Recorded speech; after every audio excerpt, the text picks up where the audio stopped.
O que acontece? As pessoas reduzem o termo política a política partidária. E a gente tem política econômica, a gente tem política social, a gente tem, no termo geral, políticas públicas. Então, se você pensa em escolher alguém para melhorar a sua rua, o seu bairro, a sua cidade, o seu estado, o seu país, o lugar legítimo para poder fazer isso é na política. A gente viveu agora recentemente um período muito ruim da nossa política, exatamente porque as pessoas passaram a falar mal da política. E quando negam o espaço da política, você abre espaço para que pessoas inescrupulosas ocupem aquele espaço e façam da forma pior possível. O que é ruim é que a gente fala assim, poxa, mas eu não vou conseguir mudar a Câmara Municipal da minha cidade, sim, a Assembleia Legislativa do meu estado, o parlamento do meu país, porque eu sou sozinho. Eu não vou fazer diferença. O meu voto, a minha ideia, o meu projeto não vai nem chegar a ser apreciado, não vai nem passar pela tramitação nas comissões. Sim. Né? E aí você fala, já que você gosta tanto de falar de política, porque eu gosto muito de falar de política, sempre gostei de falar de política. Eu tinha 14 anos, 14. Eu estava na Praça 7, acompanhando a votação da emenda Dante de Oliveira. Vocês lembram da emenda Dante de Oliveira? Dante de Oliveira é um deputado do Mato Grosso que em 1984 propôs no parlamento que a gente tivesse eleições diretas já em 84. Teríamos eleições diretas em 1984 se a emenda constitucional, emenda Dante de Oliveira, como ficou conhecido, fosse aprovada. E eu fui aos 14 anos, peguei um ônibus, morava no Eldorado, em Contagem. Gente, 14 anos! Eu peguei um ônibus para ir para Praça 7 e falei, o povo não é bobo, abaixa a TV Globo. Com 14 anos. Isso repercutiu com 14 depois, né? E acompanhei a votação da emenda Dante de Oliveira. Uma emenda que, se tivesse sido aprovada, nós teríamos tido a eleição direta para presidente da República depois que os militares foram embora. Não teríamos a eleição indireta que foi eleito Tancredo Neves e o vice dele, José Sarney. Tancredo morre, quem assume? José Sarney. Se você for olhar, pra você ver, nós tivemos na primeira eleição, que foi indireta, mas depois que acabou a ditadura, que algumas pessoas inclusive insistem em falar que não foi ditadura. Lá no quartel eles falam que é a Revolução Democrática. Revolução na cabeça deles. Não, e se fala que é ditadura, eles falam, não foi porque eles estavam do outro lado do balcão, né? Quem estava do lado de cá sabe como é que foi. A gente teria tido lá uma eleição direta em 1984, a gente não teve, a gente foi ter a primeira eleição direta em 89. E em 89, quem foi o presidente da República de 85 até 89? Foi um cara do Centrão. O Sarney era do Centrão. Aliás, o Tancredo também era. Só que era um pouquinho à esquerda, mas era do Centrão. Aí a gente elegeu em 1989 o Fernando Collor de Mello. E quem que era o vice do Fernando Collor de Mello? Nós já falamos dele aqui agora, hoje. Itamar Franco, do Centrão. E depois, em 94, a gente elegeu um cara da centro-esquerda, Fernando Henrique Cardoso. Quem era o vice do Fernando Henrique Cardoso? Marco Maciel, do PFL, do Centrão. E depois a gente reelegeu o Fernando Henrique Cardoso. Quem era o vice do Fernando Henrique Cardoso no segundo mandato? Marco Maciel, do PFL, do Centrão.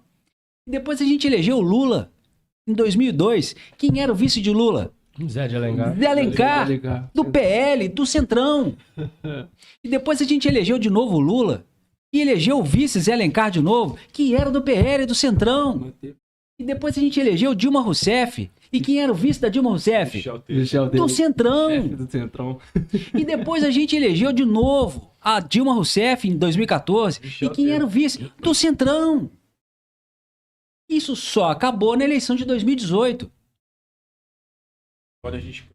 Quando a gente não, né? As pessoas elegeram. Todos nós elegemos. Foi, o Brasil elegeu. Todos nós elegemos. O presidente da República de 2019 a 2020 2, foi um presidente que todos nós elegemos. Pelos nossos erros e pelos acertos. Todos, ele era o nosso presidente, independente de se votou nele ou não. Sim. Exatamente.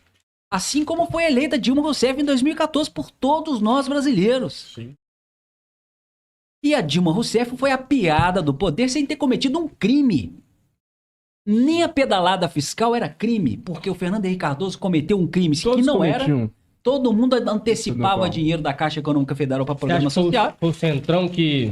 Claro, o Centrão, com a ajuda de um cara chamado Antônio Anastasia, do PSDB, governador de Minas Gerais, ex-governador de Minas Gerais, que escreveu aquela peça fantasiosa que ele teria comprovado que a Dilma Rousseff cometeu um crime. Tanto foi uma peça fantasiosa que tiveram que dar para ele um prêmio. Hoje ele tem um cargo vitalício no TCU, dado pelo próprio parlamento, depois de ter escrito aquela peça de ficção científica. Sim. No primeiro dia do mandato do Michel Temer, o parlamento aprovou. A partir de hoje é crime pedalada fiscal. No primeiro dia do governo Michel Temer. Até então, não era crime, não tinha tipificação penal. Era normal, era normalizado. Era uma... Aí você pode falar, poxa, mas a Dilma exagerou. Exagerou. Ela aumentou, era 50 bi, passou para 150. Mas crime não era. Então, da mesma forma que nós elegemos o presidente Bolsonaro, todos nós brasileiros votamos, algumas pessoas não votaram nele, mas todos nós elegemos o presidente Bolsonaro, e ele foi o nosso presidente durante 4 anos. Também éramos... o nosso presidente da República era Dilma Rousseff. Sim. E o parlamento apiou Dilma Rousseff sem ela ter cometido crime. Sem ter roubado um centavo, sem ter encontrado um níquel em qualquer banco, em qualquer lugar do mundo que não encontraram. Sim. Até hoje. E eu falo que aquela... Ou seja, foi um impeachment político, sem o cometimento de crime. Sim. Embasado por uma peça de ficção que o senhor Antônio Anastasia vai ter... Senhor Antônio Anastasia, o senhor vai ir para o túmulo daqui a 100 anos, Deus queira, com esse peso na consciência. Eu tenho certeza, o senhor, como grande administrador que foi, governou muito bem, um técnico. E o nosso governador, como é que chama? Aécio Neves, o fez... um político, mas um grande técnico, Anastasia. Eu tenho certeza, senhor Anastasia, que o senhor vai para o túmulo com esse peso na consciência. Com certeza. Alô, eu queria falar... Eu queria convidar o Anastasia para vir aí. Chega aí. Com certeza. Continência ao senhor, mas venha conversar. E eu falo que eu lembro desse dia do impeachment, eu estava na praça da estação, acompanhando, né? Logicamente, né? A gente tinha que conhecer a política. E pra mim aquilo ali foi um circo dos horrores, cara. Pra mim foi um circo dos horrores. Eu não vou citar nomes pra não me comprometer, que nós sabemos aí que teve um deputado aqui de Minas, delegado, né? E que ele fez praticamente ele cuspiu na nossa bandeira. Logicamente, ele poderia ter tido uma opinião contrária, tá? Poderia ter votado sim para o impeachment. Cara, mas os termos que ele utilizou naquela votação, Aquele cara... domingo horroroso. Pra mim, cara, aquilo pra mim foi um circo dos horrores. Tudo bem, você poderia impeachment uma pessoa. Poderia. Todos nós temos direito. Pode impeachment qualquer pessoa.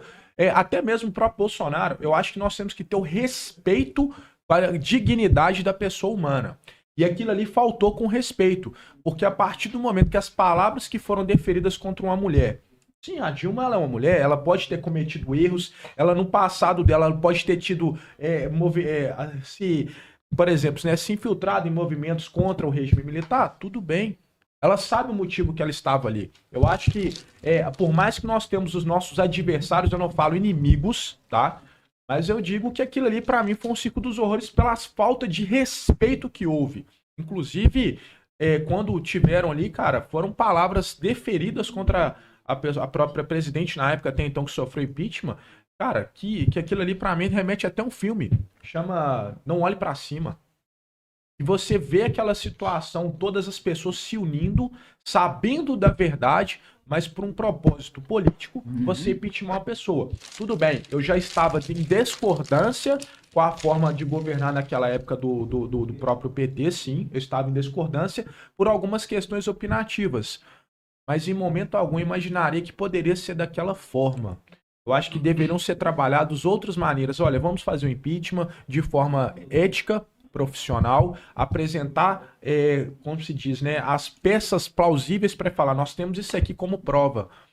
Mas a partir do momento que nós trabalhamos Mas não tinha. forma, cara... Mas não tinha. Não tinha, Agora, foi forçado. É interessante. E o pior é o famoso aquele assim, por não sei o que, minha família. Falava até pelo cachorro. Exatamente, né? cara. Isso aí pra mim, bem da minha família, isso aí pelo pra bem mim da foi minha família. palhaçada, né? Cara, Um samba em cima da bandeira que... Eu pelo achei amor de aquele Deus, dia né, foi gente? um dia horroroso para a democracia, história da democracia brasileira, mas também revelador.